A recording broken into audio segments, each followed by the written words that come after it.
Welcome back to the kitchen with Grace. Oh, you guys, today I'm making another one of my favorite cookie recipes. Heck yeah. We are doing espresso chocolate chip cookies today. And three important things here.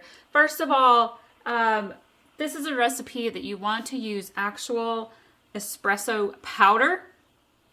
You don't want to use like coffee grinds, like your leftover coffee grounds, because it's kind of gritty and you can taste it and feel it in the cookies. Use espresso powder. You can find it probably in your baking section, in your coffee section of your grocery store. Sometimes I even find it in the Mexican food section. I don't know why, that's just where I find it sometimes. Also, these are chocolate chip cookies, so you can use whichever kind of chocolate chips you like. We love the mini chocolate chips in our house. You could use regular milk chocolate, dark chocolate. Let's see, I would not do butterscotch and I would not do vanilla chip cookies. These are chocolate chip cookies. Right now, you guys, I have my butter browning on the stove top. That is key number 3 to these cookies being amazing and delicious. I have done regular browned butter, sea salt chocolate chip cookies, and oatmeal cookies where you brown the butter. Honestly, when I make cookies nowadays, I pretty much always brown the butter because it just adds this awesome, amazing flavor to your cookies. Let's pop over to the stove so you can see what I mean on how to brown your butter. All right, you guys, browning the butter for cookies is super, super easy. I've got my 2 sticks, my 1 cup of butter here in my pot. It's on medium heat, and we're letting it fully melt, stirring it occasionally. And browned butter is, like right now you can see it's like a golden, like a bright yellow, buttery yellow. Browned butter gets like this ale type color to it, and it's browner. It's not yellow, and we'll show you what that really looks like when it is browned. This takes about 5 to 7 minutes maybe. The butter's all melted now, so I'm just going to stir it occasionally, and I'll show you what it looks like. So this is regular butter, guys. Nice, clear, bright yellow. We're going to let that finish browning up, and we're going to make these amazing cookies. All right, you guys, you can see the difference now in the browned butter.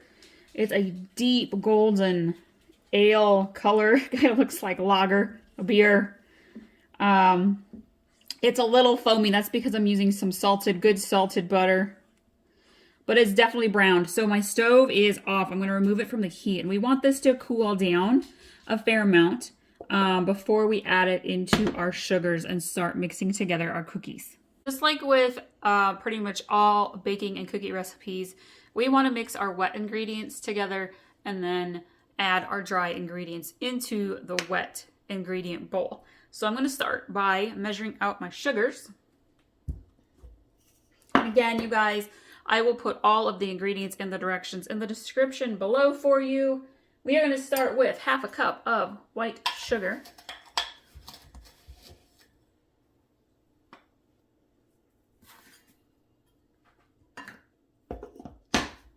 And then we are going to get the brown sugar out.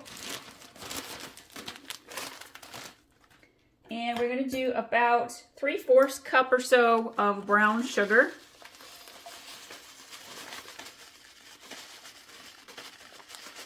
If that's packed. If you don't pack it, I'd say it's about 1 cup. We're going to just go with that. And then we are waiting for our butter to cool down for another minute or 2, and we're going to pour that in and get our hand mixer out and mix that together. Okay, so this is what the brown butter looks like. And mine is warm, but it's not hot and it's not steaming, and that's really important. Sometimes I cheat and I pour it into a bowl and put it into the fridge or the freezer to help it cool down a little bit faster, which is what I did today. And you can see, you can actually smell what brown butter smells like. It's kind of, if you're new to baking, you're like, what? It actually has a distinct smell, and it smells wonderful. I'm going to go ahead and pour it into my sugars here.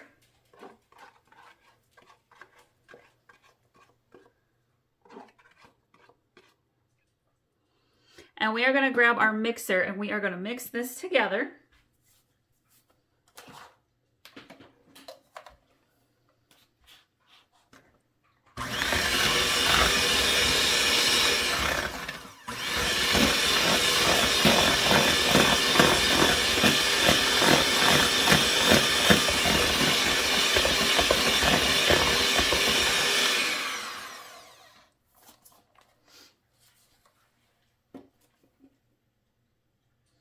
All right, and then we are going to add in our vanilla and our eggs.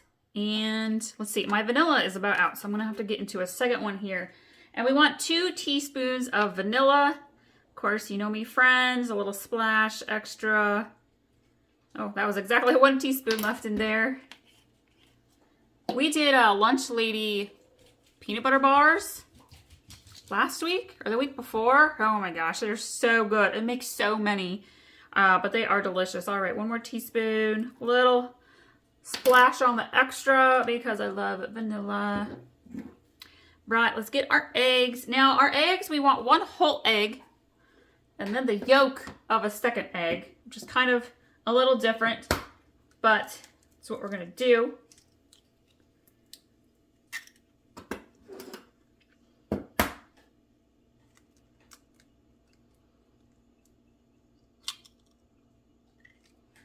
I want the yolk, so I'm going to pour the egg white into my bowl here, carefully, sort of. It's kind of a gooey little arrangement here. Anytime you're getting the yolk. How's that? All right, wipe my hands. Okay, we are going to give this a quick little mix as well with the hand mixer.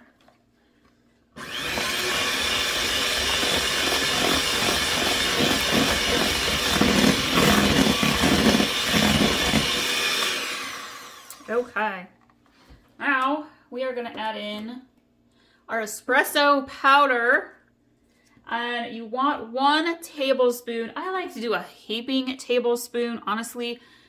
If you were to ask me, anybody who knows me, my 2 favoriteest things in the whole wide world are the perfectly half-baked chocolate chip cookie and iced coffee. So these cookies are my thing.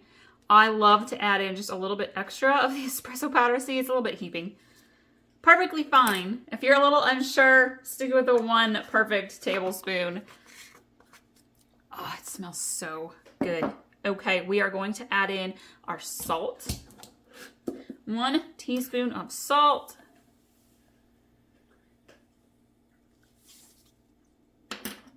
We're going to get our baking soda.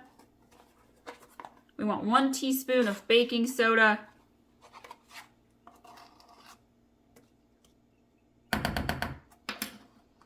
Okay. And then we are going to start adding in our flour.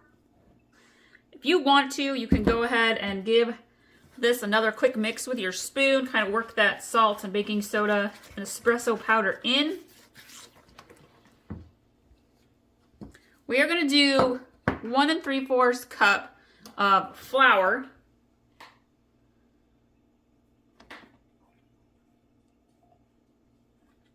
And it doesn't have to be perfect, friends, okay? If you accidentally get closer to 2 cups, you're all right. We're going to mix this together, get it all worked in, and then we're going to add in our chocolate chips. My stepmama does cookies every year for Christmas and like ships them to us, even though I bake. She doesn't care. I don't care. I love it because we both love to bake and we both love cookies. And she does, we do different ones. Like she does her regular ones she does every Christmas, and then I do other kinds. And these espresso cookies, though, are ones that she does, and I love them. Look forward to them every year, but I am not waiting. I am not waiting at all. I'm gonna go ahead and eat these yummy cookies ourselves, and then when hers get here, we'll enjoy them even more. Getting all that flour, scrape the sides of your bowl. Now, depending on your butter, I use salted butter. Maybe I forgot to say that. I always like to use salted butter when I'm baking. You may want to add in just a little bit more flour. This is kind of a wet, softer cookie dough. So don't go crazy. But if you're like, oh, my butter was really a liquidy kind of butter, you can add in a little bit more. We're going to get those chocolate chips, guys. About 3/4 of a cup of your chocolate chips. If my daughter was in here helping, she wouldn't care. She'd add the whole bag. You got those kinds of chocolate lovers in your house. I feel like 3/4 cup goes a long ways though.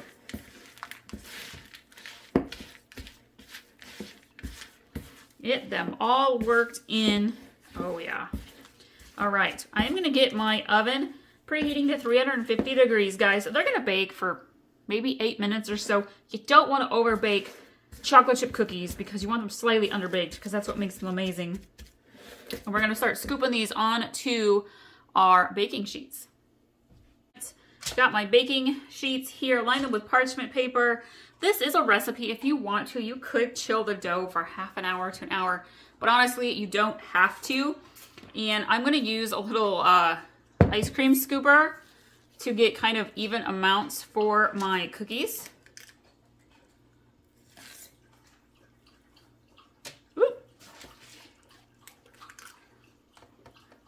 I hope you all enjoyed all of my Thanksgiving recipes. Kind of gearing up for Christmas now and a holiday baking, and I have a bunch of recipes kind of lined up, but I might take a little bit of a break the next couple of weeks. We have a catering business, and then I've got my flower bouquet business, and we got all the flowers planted, and literally I had like one order of bulbs that I was waiting on to arrive. They were like behind schedule, and they came literally 2 days before it snowed. We've already had our first snowfall here, and so I got those in the ground, which I was really relieved. And then we have one big wedding left of the year that we are gearing up for, a very big one that we're catering. And so we're working on that, and we've got a bunch of tastings going on for wedding clients for next year, and then more flower farm planning and stuff like that. So I've had a lot going on, and honestly, all the recipe videos, can you guys believe it? What am I up to?